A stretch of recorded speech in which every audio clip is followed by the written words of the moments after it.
In the name of Allah, and may His peace and blessings be on the final messenger, Muhammad. The word Al-Uluhiyyah, which we will roughly translate as the divinity of Allah, is derived from the word Ilah.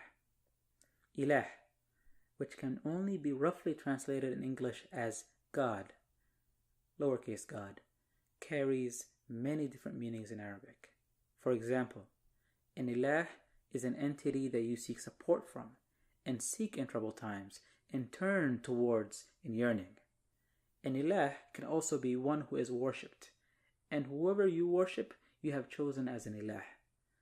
Note by worship, we mean its all-encompassing definition, as we discussed in our other episodes. From these two definitions, we can observe the following points.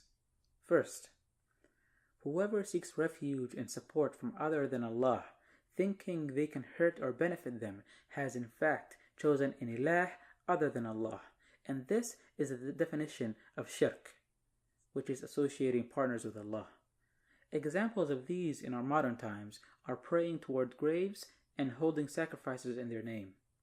Dear people, this is shirk and cannot be considered to be in Islam. Therefore, we need to purify our religion from all that corrupts and destroys it. As Allah says, "Those whom they invoke besides Allah create nothing and are themselves created.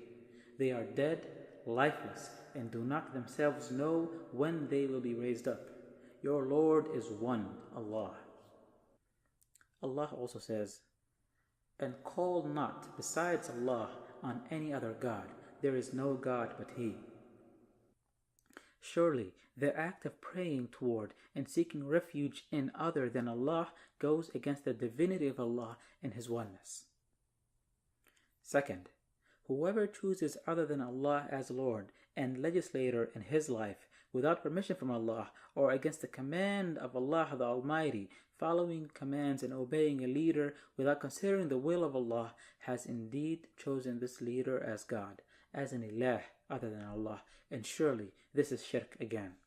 Allah says, "They have taken their rabbis and their priests as lords instead of Allah, and they have taken as their Lord Christ the Son of Mary. Yet they were commanded to worship none other than Allah alone. There is no God but He. Far is He from having the partners they associate with Him." Among the sayings of the Messenger is his interpretation of the previous verse, when Adi ibn Hatim inquired about it, remarking, "They did not worship their rabbis and priests." And the Messenger said, "They permitted for them what is forbidden, and forbade them what is permitted. And the people obeyed them, and this constitutes their worship of them." Allah says in His book, "Have you seen the one that takes as God his own desire? Allah has left him astray despite his knowledge, and sealed his hearing and his heart, and put a cover on his sight. Who then will guide him after Allah? Will you not remember?" This is the individual who places his desires and wishes above the commands of Allah and does not consider what Allah permits and prohibits, but rather focuses all his attention on pleasing his own desires and needs.